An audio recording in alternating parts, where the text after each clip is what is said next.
Welcome to An Honorable Profession, a podcast giving America hope since 2018. I'm Ryan Coonerty. Along with Debbie Cox Bultan of the New Deal, I'm lucky enough to be your co-host.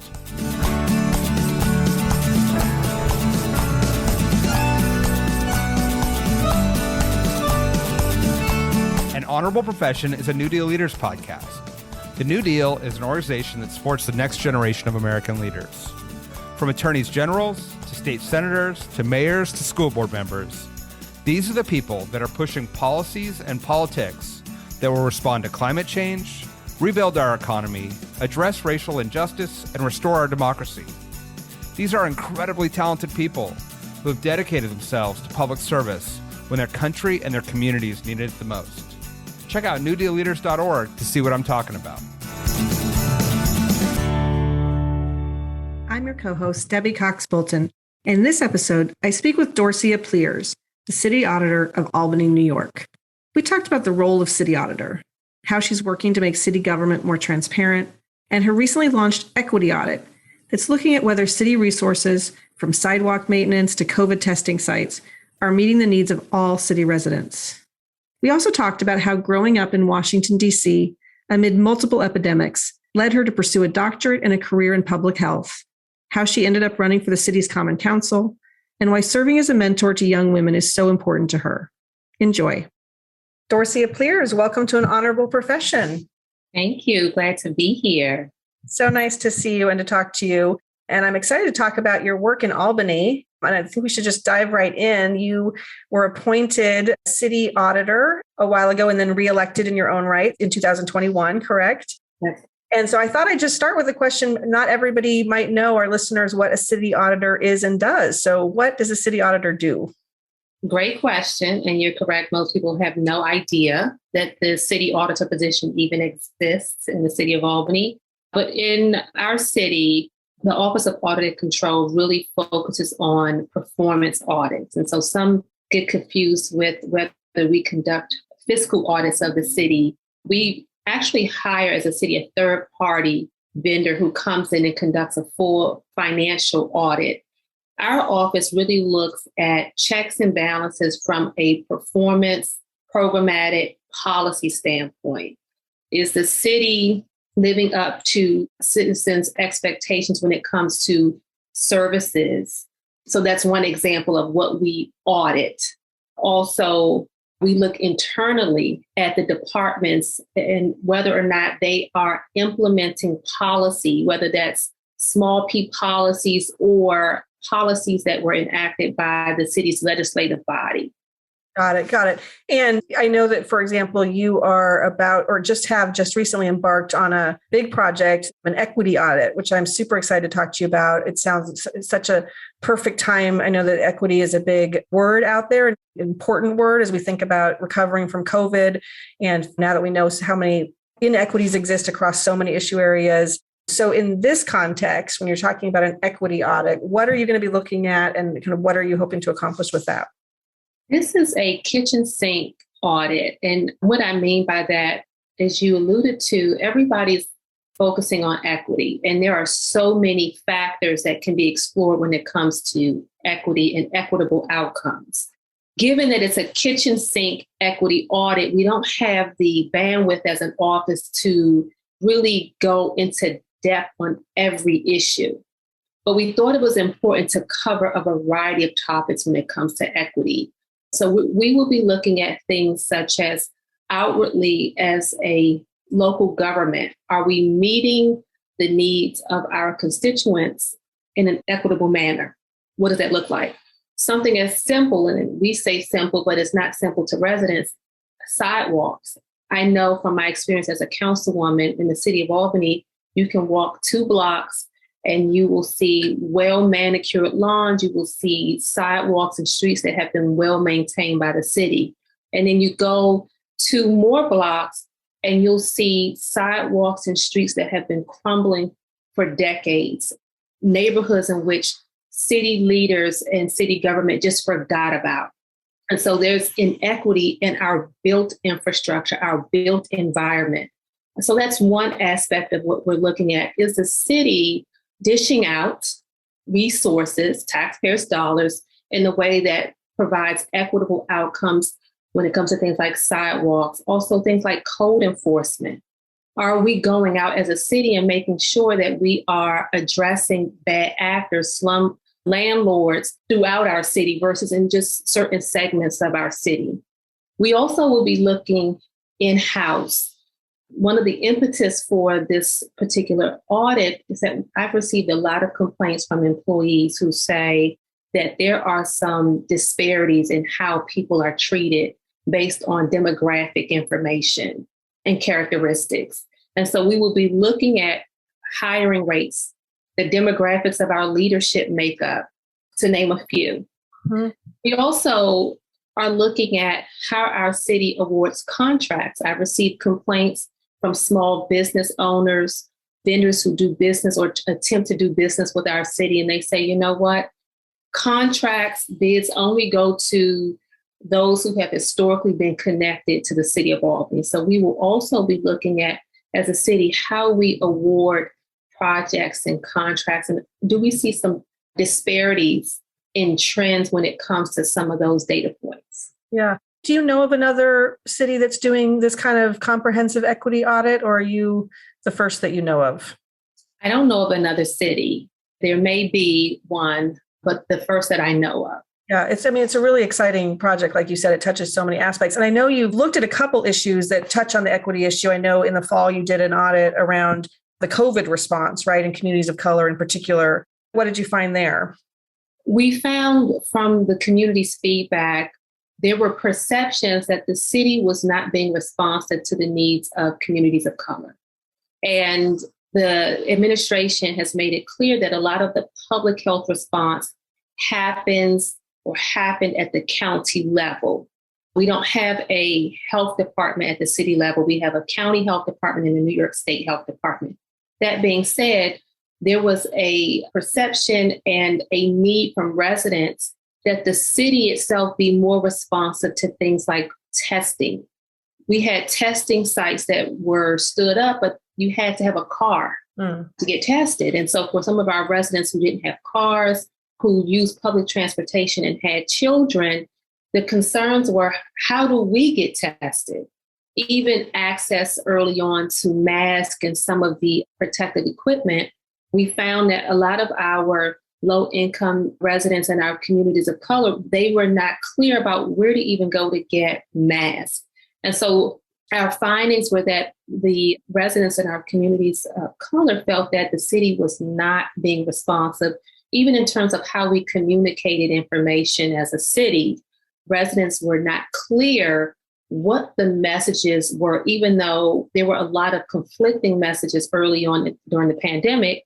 A lot of our residents of color said, where are these messages? Who is communicating to us? Where should we be looking to just find out basic information about what's happening? So those are just some examples of what we found via that assessment. And so important that you have that baseline of information and the data to take action. And I guess that's my next question is, you mentioned you were on the city council, common council, I think you call it in Albany, if I remember right. And then before you were appointed and now elected to the city auditor job. So you're used to being a policymaker and now you are an auditor and you have those really important tools to be able to conduct those performance audits. How does it work? What happens with that information? How do you ensure that the findings are then acted on eventually? That's a great question. As an auditor, in some instances, there's some limitations there. My role and the role of my office is to conduct our audit, provide a report that includes findings and recommendations to the administration. And that's where the hard stop is. That's where the fine line is. I am not in a position to implement some of the recommendations. It is really turning these findings over and these recommendations over to the administration to say, this is what we recommend based on what we found. Luckily, in the city of Albany, my office, we don't have an adversarial relationship with the administration, which happens at times. Audit shops sometimes there's an adversarial relationship. In my experience, we have been, as an office, very successful with putting forward recommendations and findings that the administration has been responsive to. That's so great. And are you optimistic about the equity audit, that this is something that the council and the mayor are looking forward to seeing and seeing where there can be improvements? Absolutely, for a number of reasons. One, the mayor has made equity a focal point for her administration. And so she has a vested interest in equity and equitable outcomes. The Albany Common Council, in its current makeup, a lot of the council members really focus on equity and are we leading with equity as a city? And so they are interested in the results. And I've had members of both the executive branch and legislative branch ask me, will you conduct an equity audit? So this is, again, this serves as the impetus for the legislation, not only being asked by residents, but also being asked by members of the administration and our legislative body. Yeah, that's helpful actually to know how you decide what you're going to do. But it sounds like you get a lot of input from constituents and from leaders themselves on what they need information on to make sure they're legislating effectively. Is that right? That's correct. And there are oftentimes, as an office, there may be a red flag in which we initiate an audit based on a concern that we have. So the audits can really stem from a variety of different factors. One, feedback that we get externally, but also as we are on a day-to-day looking at how the city is spending money, how the city is allocating resources, but also interacting with the public, we then reach our own conclusion about maybe this is an issue that needs to be elevated and addressed by the administration. Yeah. I know that one thing that you have talked a lot about when you're running for office and in your office has been transparency, accountability. And I want to know how you approach that, how you think about your role in trying to make government more accessible and understandable for people. I did come across one answer, maybe that I'll steal from your thunder, but I came across your 30-minute download that you do regular talks with different people in government, around government, about what they do. I thought that was so smart. I hope that people listening will steal that idea. But, beyond that, how do you think about your role in helping with that transparency, and what are some of the tools you have to do that? Well, that was one of the first things that I focused on when appointed to the role was how do I take this office and bring it to the community outside of the walls of City Hall. Even though it's on the first floor, as soon as you walk in the door at City Hall, most people have no idea what we do. And as I mentioned earlier, most people don't even know the chief city auditor role is an elected position. Many people think that I work for the mayor. Right. They don't understand that this is an independent office, an independent elected position. And so with that, I spent a lot of time early on saying, how can I change people's perceptions or lack thereof of this office? And so as you alluded to, the community download was born to bring issues to the forefront via a platform that people may utilize, social media, versus looking at an audit report that's buried on the city's website. The other way that I get out into the community is making sure that whenever there's an invitation to come speak, whether it's a neighborhood association or a school graduation, I show up and talk about the role of the Office of Audit and Control and my role, but why it's important for residents. The other thing is being very transparent when it comes to the audits that we're conducting. For example, the racial bias audit that we conducted of the Albany Police Department. I was very intentional about how we interacted with the media to make sure that the word was getting out that this audit was happening. We engaged community stakeholders in the scoring of applications when we were selecting a third-party firm to assist with that audit. We brought in people from the community to say, this is who we want to conduct this audit. The last thing that I'll point out is a youth program that we're going into our second summer, but Ready, Set, Go is a youth program that my office initiated, and it's really about getting 8th and 9th graders accustomed to setting goals and accomplishing them and learning about how to be professionals, how to network, like dining etiquette, how to prepare a resume, how to set career goals. And so this is another way that I'm able to connect with families in the city of Albany and introduce them to our office and the work that we do. Yeah, that's so great. It feels so important right now, particularly when there seems to be such a low, people hold government kind of low esteem, if you will. I do think that actually local government has a better a better reputation than maybe the federal government, which of course, because it's closest to them. But even at the local government, it's just so important, right, to make sure people have a way to connect, understand what you do, understand what services are there for them, right? How we govern is only as good as whether it can get to the people that, on the ground, right? So I think that all of those programs you're talking about are so important. And if I may add to your point, sometimes we spend so much time pointing who's responsible for doing this. I find in my role, if there is an issue that needs to be addressed and I get a phone call or it falls in my lap, I proactively work to address it. So when the pandemic hit, I have a master's and doctorate in public health, even though my role is chief city auditor and COVID-19 response efforts falls outside of that. I made it a point to make sure that I was being responsive. And so working with the administration, standing up a volunteer cohort who was helping to make sure residents were signed up for testing and vaccines, standing up a communications group that still meets to this day on a weekly basis, comprised of constituents and nonprofit leaders to make sure that we're bridging the gap between government and community and being responsive, in this case, to a pandemic that none of us saw coming. So I see any quality of life issue impacting residents in our city. I don't turn a blind eye to say, well, I'm just supposed to be in this corner here as chief city auditor. I roll up my sleeves and I get involved as an elected official. I feel that strongly that that's my responsibility to do so. And if I can't personally address the issue, it's my responsibility to be a bridge builder. Yeah, that's so great. That's so great. I mean, I think that really is what we're talking about when you're in elected office, that kind of servant leadership, right? And I just love that that's watching you in action in that. I do want, you mentioned your PhD and I don't know if you said PhD, but you have a PhD. You are a doctorate in public health. So you grew up in Washington, D.C. You went on to get your master's and PhD in public health. And I'm just kind of curious for you how that happened. What was it that sparked your interest in that, kind of pursuing that as a career? Sure. So it started organically as a young girl. I grew up in D.C. in the midst of multiple epidemics, the crack epidemic, heroin epidemic. We had violence.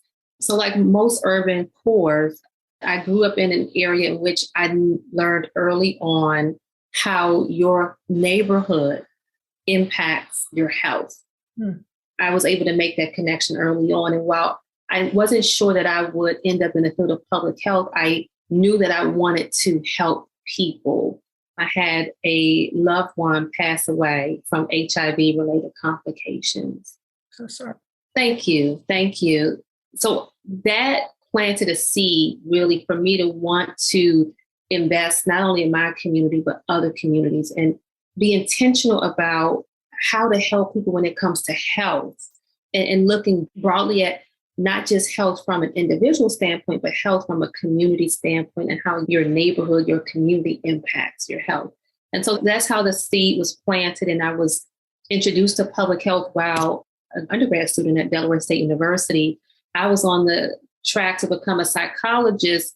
And one of my professors said, Dorcey, you talk so much about this notion of community health. There is, in fact, a field called community health, public health that I think you would really enjoy. And it was from that point that I started doing fellowships at places like Johns Hopkins, Harvard, the University of Michigan, completing public health centric fellowships and fell in love with the field. And I've been a public health servant ever since. Did you think that was going to be government necessarily? I thought that I would at some point work for the federal government, helping to shape public health policy. I never, ever, ever, ever imagined that I would run for office. No concept of policy, politics. It was just a very abstract thing for me coming up. And even early on in my academic pursuit. So never thought that I would be in this role today. Never. And what changed your mind?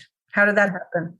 I learned working in the field of HIV that if you want to bring about systemic change, I was focused on community health and programming. And I was spinning my wheels and burning out quickly. And I had a eureka moment where I said, I need to be at the table making decisions about the policies that impact. In this instance, it was a narrow focus. I was focused on HIV. And so when I started my doctoral program, actually it's a DRPH, a doctorate in public health, I said, let me focus on policy this time around. And I was introduced to a fellowship by the Center for Women in Government and Civil Society. And I went through that fellowship and I met women leaders who were in elected office. And I remember sitting in those sessions thinking, wow, I never even thought about running for office. Maybe if they did it, I can do it too. And shortly after completing the fellowship, someone approached me about running for office in my neighborhood. And that's how this started. Put it out there to you. Well, and it's interesting because as a first-time candidate, you got the endorsement, I believe, you can correct me if I'm wrong, of the outgoing council member, correct? Probably a crowded field, I have to imagine, maybe not. So you had support from the get-go. Had you met that person, or like how did that come about? So my mentor, Judith Maza, who I refer to her as a little pit bull in a skirt, she is entrenched in Albany politics. And one day I was out working in my garden and she was out campaigning for candidate. And she approached me and we just had a 20-minute conversation. She was asking me questions and I told her about the fellowship. And that was the extent of the conversation. I didn't think anything of it, didn't know her all that well. And fast forward from that conversation, she reached out to me and said, can we meet for coffee? I would like you to meet the current councilman for the ward. And I said, okay, no problem. Again, oblivious. And we meet at the coffee shop one evening and the two of them asked me if I would run for office. And I remember turning around because I truly thought that they were talking to someone else. And that's how I met Dominic Casolaro, who I've had the honor to be mentored by Judith Maza. And the rest is history when it comes to our relationship, the mentorship, and my ability to, or just me being able to serve in this capacity in the city of Albany. I love that story. I'm glad I asked that question because I think people sometimes are like, how does this happen, right? How do people become elected? And how wonderful that, this kind of support you had early on and them seeing how good you would be for this role.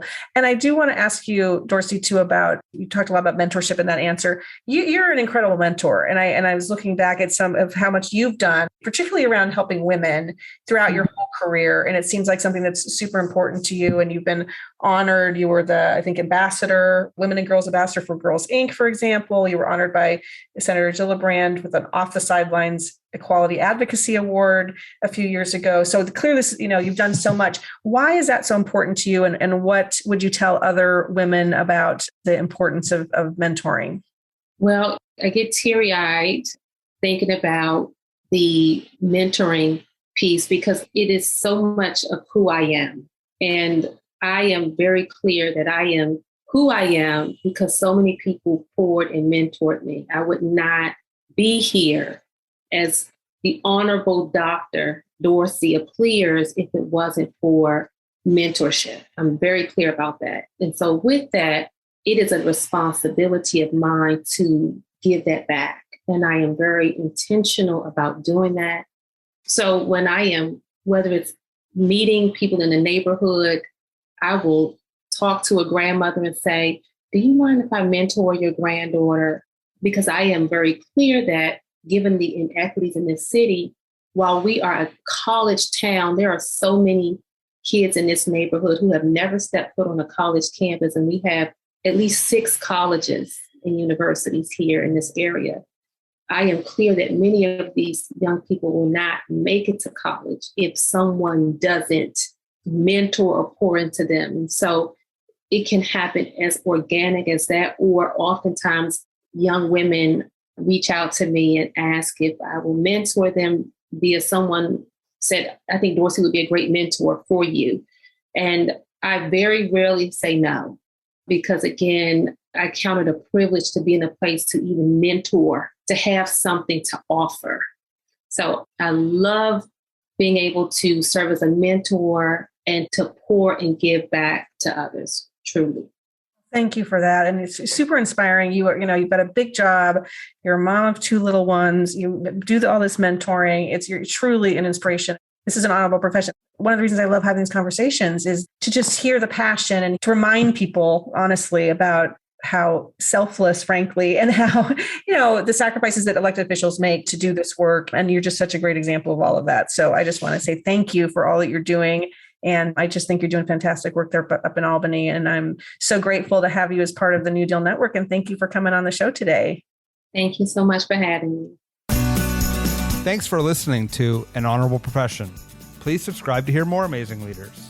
And keep asking your elected officials to be honorable. Boots Road Group produces podcast. I'm Ryan Coonerty. And because we keep things honorable, no tax dollars were used in the making of this podcast.